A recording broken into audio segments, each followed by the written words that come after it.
Namaskar. Hello and welcome to Sansad TV. I am Namrata Singh and you are watching Question Hour. The show focuses on questions raised by members in both houses of parliament concerning matters of national interest. In the Rajya Sabha, members from various parties posed questions related to 13 ministries and sought responses from the respective ministers. Similarly, in the Lok Sabha, members from diverse parties raised questions pertaining to 9 ministries and sought responses from the respective ministers. Now, let's take a look at some of the questions whose replies were presented today. Lok Sabha MP Sachitanantham R asked the Minister of Corporate Affairs. List of companies which are enrolled in the Employment Linked Incentive Scheme PMIS announced for 2024-25. Details of the production or operations in which each company will engage the interns and manner in which a short period of employment proposed in the scheme will provide employment guarantee for the youth. The ministry in its reply informed the House that the Prime Minister's internship scheme announced in the budget 2024-25 aims to provide internship opportunities to 1 crore youth in top 500 companies in 5 years. It is neither an employment-linked incentive scheme nor a scheme to provide employment. It provides an opportunity to the youths to get training, gain experience and skills within the real-life environment of the businesses or organizations that helps in bridging the gap between academic learning and industry requirements, in turn assisting enhancement of his or her employability. Further, in the guidelines of the PM Internship Scheme pilot project, which are available at www.pminternship.mca.gov.in, it is clarified that an offer of internship would not give rise to any contractual or legal relationship of employer-employee between the ministry or the concerned company and the selected intern. It is also clarified that such an offer of internship can neither be construed to be in the nature of an offer or promise of future employment by the concerned company or ministry during or after the period of internship. As an initiation to this scheme, a pilot project of the scheme targeted at providing 1.25 lakh internship opportunities has been launched on 3rd December 2024 for the financial year 2024-25.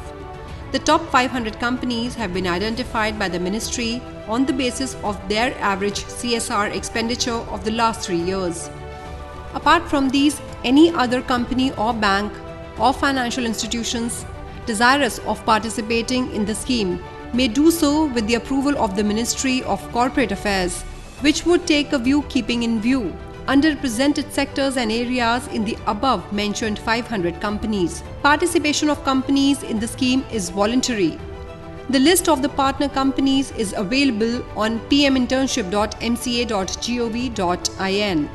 List of the partner companies covers a large number of diverse sectors like aviation and defense, automotive, banking and financial services, chemical industry, oil, gas and energy, and roles in different areas such as sales, accounting, supply chain management, process associate, manufacturing associate and plant operation, etc. In the pilot phase, 1.27 lakh internship opportunities have been offered by the companies from 25 sectors.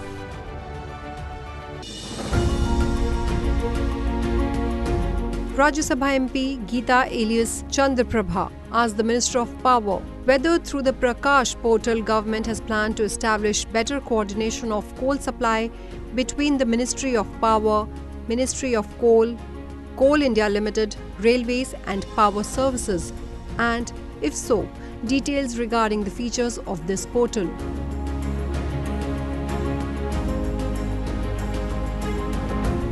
The ministry in its reply informed the House that the Prakash Power Rail Koila Availability through Supply Harmony portal was launched on 3rd September 2019 for better coordination for coal supplies among all stakeholders, viz. Ministry of Power, Ministry of Coal, Coal India, Railways and Power Utilities.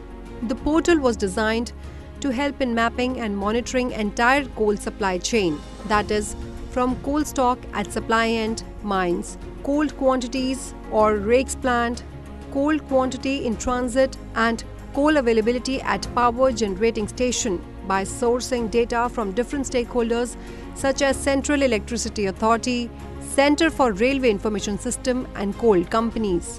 Subsequently, National Power Portal was developed and all power sector data is available at this platform. Requirement of coal-related data is now being met from NPP. Coordination among the stakeholders helps in better planning of coal movement and availability of coal at power plants. Further, to address the issue of coal supplies to power sector, an interministerial subgroup comprising of representatives from Ministries of Power, Ministry of Coal, Ministry of Railways, Central Electricity Authority, Coal India Limited and SCCL meet regularly to take various operational decisions to enhance supply of coal to thermal power plants as well as for meeting any contingent situations relating to power sector, including to alleviate critical coal stock position in power plants.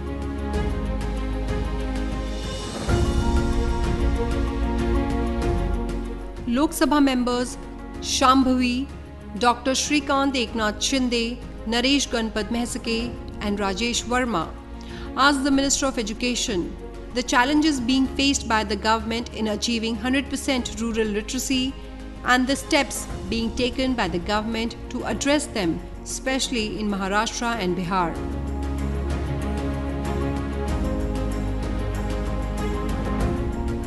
The ministry in its reply informed the House that in order to improve the literacy rate, including rural literacy rate among adults in the country, centrally sponsored schemes or programs like Samagra Shiksha Abhiyan, Sakshar Bharat, Padhna Likhna Abhiyan and Ullas Nav Bharat Saksharta Karyakram NILP have resulted in positive outcomes.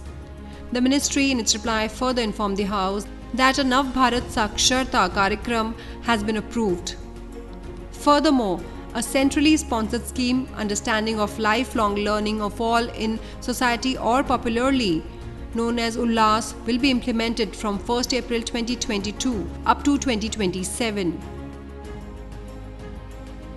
The scheme aligned with NEP 2020 targets adults aged 15 years and above, focuses on rural areas, educationally backward areas, women, etc. The scheme is implemented in a hybrid mode. States or union territories have flexibility in offline, online or combined approaches. The scheme has 5 components, namely foundational literacy and numeracy, critical life skills, basic education, vocational skills and continuing education.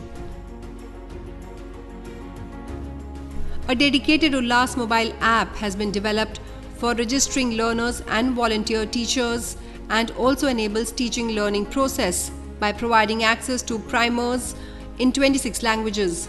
With continuous efforts under Ullas, more than 2 crore learners have been registered and more than 1 crore learners have already appeared in the literacy test named Foundational Literacy and Numeracy Assessment Test across the country. A large number of population with multiple languages prevalent in the country, multiple cultural contexts and under-structured learning arrangements are the difficulties faced so far in achieving 100% rural literacy. The scheme is implemented in both offline and online mode. The teaching and learning is done by volunteers in the scheme.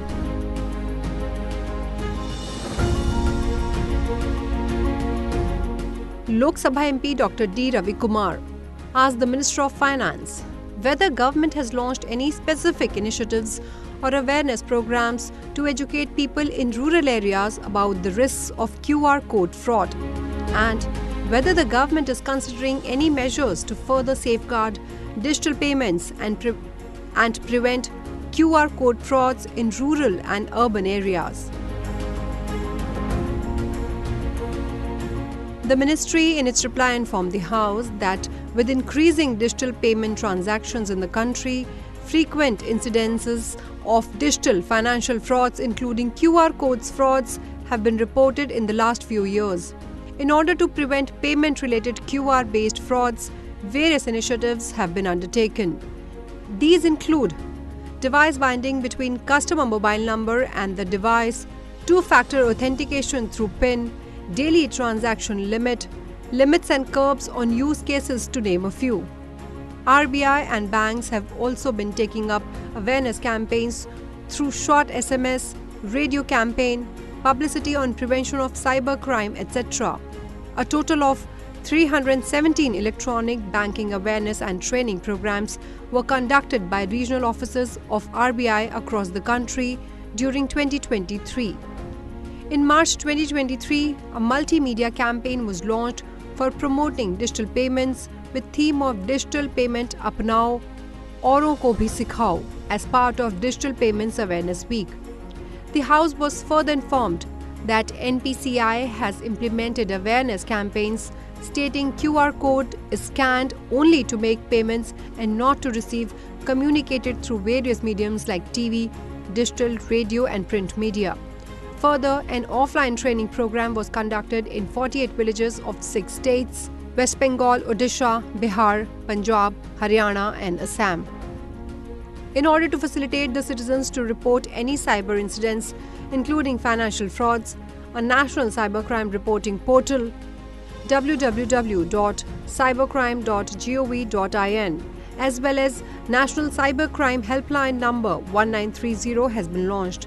Similarly, Digital Intelligence Platform and Chakshu, which facilitates citizens to report suspected fraud communication received over call, SMS or WhatsApp, has also been implemented.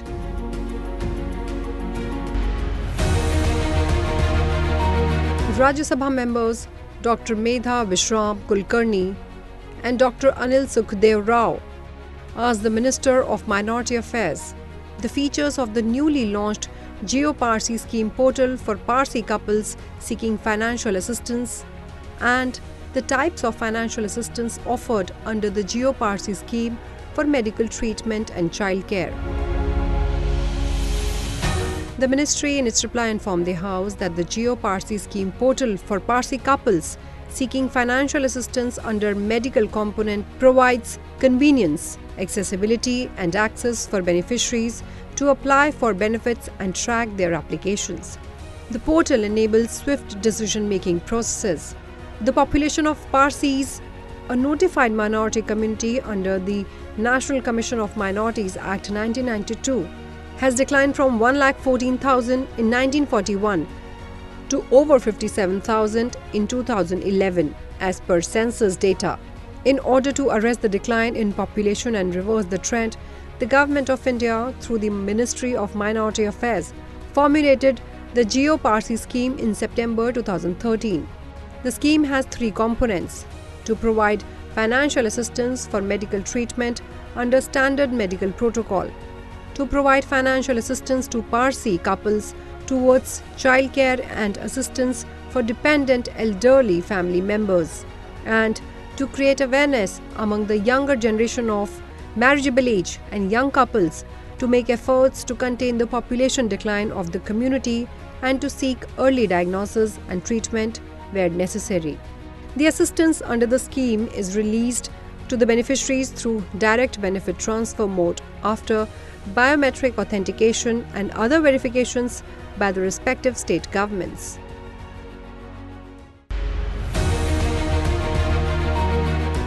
Lok Sabha member T.R. Balu asked the Minister of Environment, Forest and Climate Change the measures planned by the government to take forward the climate action talks to success and details of specific concerns raised by India regarding the shifting goalposts and failure of developed countries to meet their climate action commitments, including the provision of financial support for developing countries.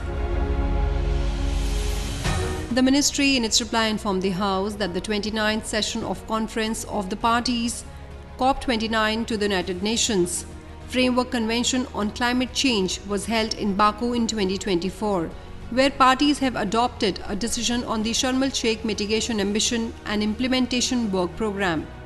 The ministry further informed the House that intervention made by India with regard to MWP at closing plenary of subsidiary bodies at COP29 emphasized on tendency of some parties to ignore decisions taken in the past, reiterating the mandate of establishment of MWP, developed countries with the highest capacity to take climate action have continuously shifted goalposts, delayed climate action, and consumed a highly disproportionate share of the global carbon budget. Need for the development in developing countries versus increasingly depleting carbon budget. Approach of developed countries who have shown no ambition either in their own mitigation ambition and implementation or in providing the means of implementation. Bottom-up approach prescribed by Paris Agreement against the top-down approach being pushed for by developed countries. The House was informed that during the COP29 discussions, India emphasized on the crucial role of developed countries in providing and mobilizing financial support to developing nations as outlined in Paris Agreement. India also emphasized the importance of technology transfer, issue of IPR, unilateral measures, and the need for capacity building. India expressed concerns about the quantum of mobilization goal of climate finance by the developed countries with no provision component, along with shifting the burden to developing countries. Well, that is all I have for you in this edition of Question Hour. Stay tuned and thank you for watching Sansad TV.